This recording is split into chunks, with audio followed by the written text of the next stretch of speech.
ওয়ালকি টিভির পক্ষ থেকে সবাইকে স্বাগত জানাচ্ছি। বন্ধুরা কেমন আছেন? আশা করি সবাই ভালো আছেন।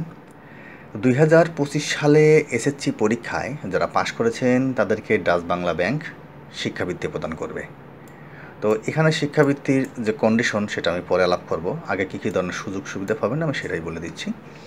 এখানে আপনাদেরকে শিক্ষার স্তর এইচএসসি পরীক্ষা চলবে আর কি, যারা এইচএসসি পরীক্ষার্থী। কিন্তু আপনি এসএসসি যারা 25 সালে পাশ করছেন এখানে কিন্তু মেনশন করেই দিয়েছে যে এসএসসি 25 সালে যারা পাশ করছেন তারা এখানে শুধুমাত্র আবেদনটা করতে পারবেন। আপনাদেরকে 2 বছর মেয়াদে তারা টাকা দিবে। প্রতি মাসে পাবেন 2500 টাকা করে। এছাড়াও বছরে একবার আপনার পাঠ্য বই কেনার জন্য দিবে 2500 টাকা এবং পোশাকের জন্য দিবে 1000 টাকা। এটা কিন্তু এক্সট্রা। প্রতি মাসে 2500 টাকা করে পাবেন। এছাড়া বছরে আপনি একবার করে পাবেন আরও অতিরিক্ত 2500 টাকা বইয়ের জন্য, আর 1000 টাকা হলো আপনার পোশাক আশাক কেনার জন্য। তো এখানে আপনারা আসলে কারা কারা আবেদনটা করবেন সেটা হলো একটা ব্যাপার। তো বন্ধুরা, এই সার্কুলার লিঙ্কটা আমার একদম প্রথম কমেন্টে আমি দিয়ে দিয়েছি, ওইখান থেকে লিঙ্কে ক্লিক করলে আপনারা সার্কুলারটি পেয়ে যাবেন একদম।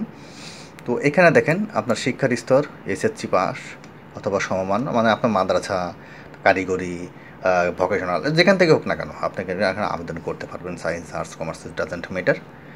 এখানে সিটি কর্পোরেশন এলাকার অন্তর্গত স্কুল শিক্ষা প্রতিষ্ঠান থেকে যদি আপনি পাশ করেন সেক্ষেত্রে আপনাকে অবশ্যই 5 পাইতে হবে, মানে জিপিএ 5 পেতে হবে। জেলা শহর এলাকার অন্তর্গত শিক্ষা প্রতিষ্ঠান থেকে পাশ করলে আপনি জিপিএ 5 পেতে হবে। আর যদি আপনি একদম পুরো গ্রামের, মানে আমরা যেমন গ্রামের মানুষ, গ্রামের মানে এক কথা ছোটোখাটো স্কুল থেকে যদি আপনি পাশ করেন সেক্ষেত্রে আপনার 4.83 পাইলেই কিন্তু মিনিমাম এখানে আপনি আবেদনটা করতে পারবেন। এখানে আবেদন করতে আর কি কি লাগবে না লাগবে সেগুলো কিন্তু এখানে সুন্দর মতো বর্ণনা করা আছে, আপনারা এটা চাইলেই দেখে নিতে পারেন। আমি আপনাদেরকে জাস্ট একটা কথা বলবো, আবেদনের শেষ তারিখ হলো 6 আগস্ট 2025। আপনার হাতে যথেষ্ট পরিমাণ সময় আছে। আপনারা সেলফ এই সার্কুলারটি একটু নামাবেন, নামানোর পরে কোনো না কোনো একটু কম্পিউটারের দোকানে চলে যান, যাওয়ার পরে ওদের কাছ থেকে আপনি আবেদনটা করে রাখুন।